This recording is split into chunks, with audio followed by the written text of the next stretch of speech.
Hey, this video contains spoilers. Rather vague spoilers, but still spoilers nonetheless. You have been warned. So, I beat Endwalker the other day. It was fantastic. It is, in my opinion, the best storytelling in a linear MMORPG to date.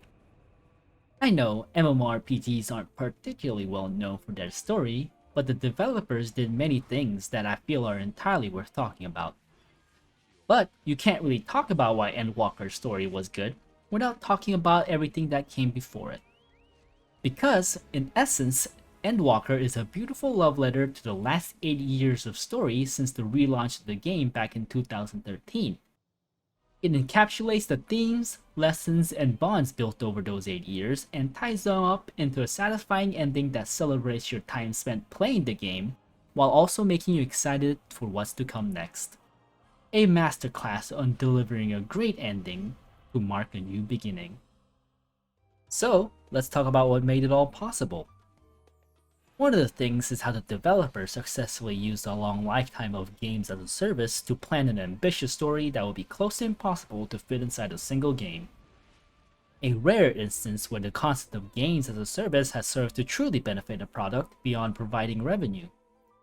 I think the developers were aware of this advantage from the start, as they almost immediately started planting seeds and building foundations for a story that will span the better part of a decade. Because of this, 14 is rife with details that don't see payoff until later, often much later. A gamble for sure coming hot from the disastrous launch of its initial incarnation. Given both the narrative and logistical space of a lengthy lifetime, 14's narrative had the ability to mature in ways you normally only see in long-running series of books, where that medium's premier advantage over video games in terms of storytelling and world building. This is important.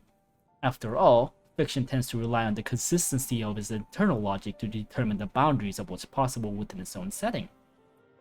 A great example of this will be the subject of aetheric studies, the pseudoscience that is essentially soul physics of the world of 14. The limits of ether are tested, and its properties are either explained or discovered.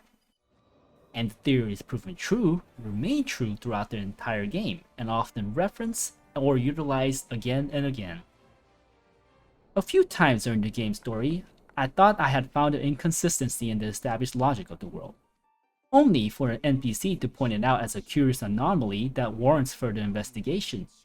These moments are great moments because you feel smart for a second, and then the game acknowledges your observation almost immediately, like a little wink to those who paid attention to the various lectures of our favorite nerds.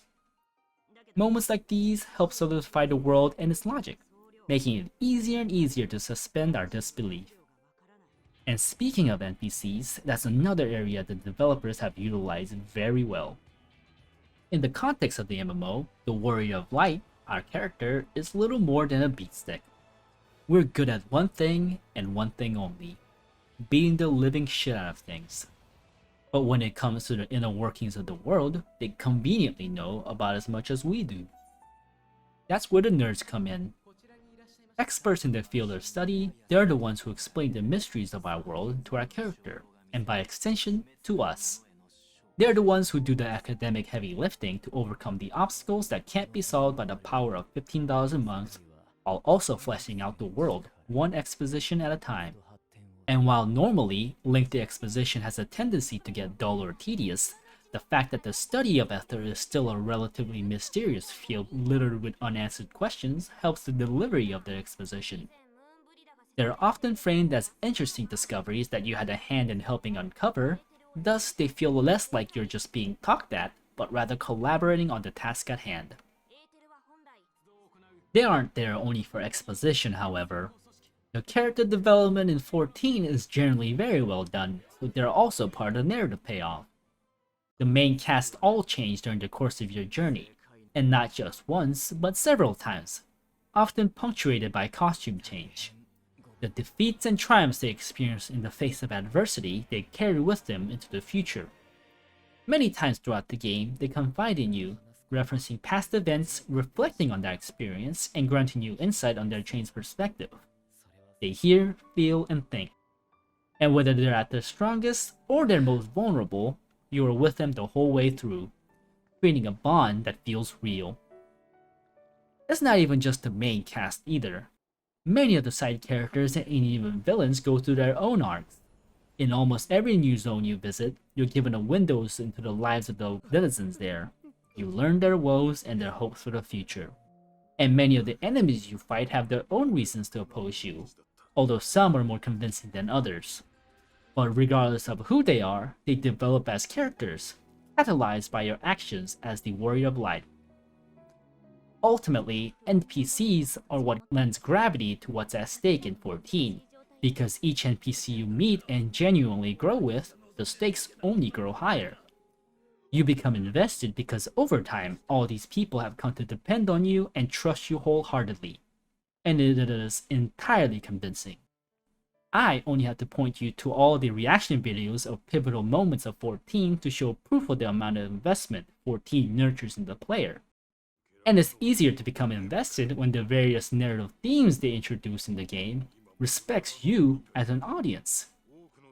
Often, many narrative themes in games are rather watered down for broad appeal, leaving you with an implication at best, or at worst, a trivialization. But in 14, they frequently reference serious themes throughout their expansions. They aren't afraid to show to you the ugly side of war, conquest, and unrest, nor do they shy away from depicting the less flattering side of human nature.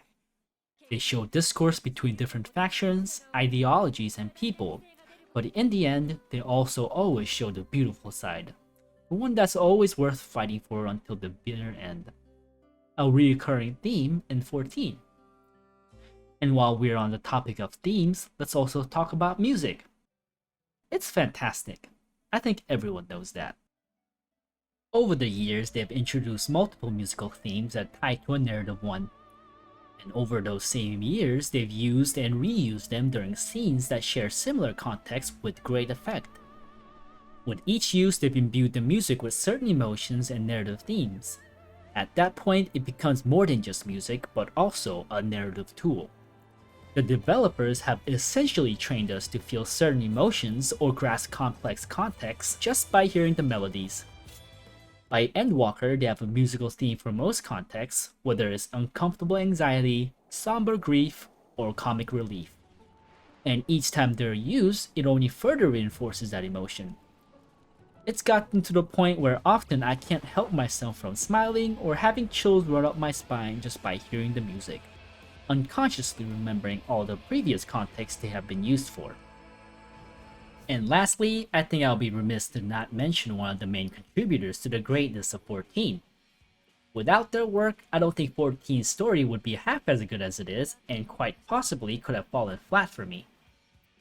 I am talking about the Localization Team. Localization is a difficult thing. Anyone who knows the two languages can directly translate, but localization is often more than that. If the spirit or the nuance isn't properly translated over, they tend to fall flat. And in this area, the team over at 14 not only excels, but they exceed. I'm weeb enough to use the Japanese voiceovers, and I've watched enough anime to know that sometimes what's being said is different from what's in the speech bubbles. And almost every time, I feel like the localization adds a significant amount of nuance to what's being said. A sign that the team knows the spirit of the narrative that's unfolding and thus can elevate it further for the English-speaking audience. Combined with the consistent characterization and charming puns, I think it would be hard to find a team more talented than they are. Good job, whoever you guys are. And at the end of it all these elements come together entirely too well. Like I said, Endwalker is a love letter to everything that's come before it. A celebration and a farewell. A representation of your efforts in Eorzea coming together in one expansion, and in one particular scene, quite literally so. A dungeon to remember all those you've lost, all or nothing adventure into the unknown, carrying the fate of everyone you've met on your back, a heart-wrenching climb made only possible by the bonds built and lessons learned, then a fitting walk to the end to face despair itself and declare that life, however flawed, is worth living. And for proof, you only need to play the game. Thank Thanks for watching.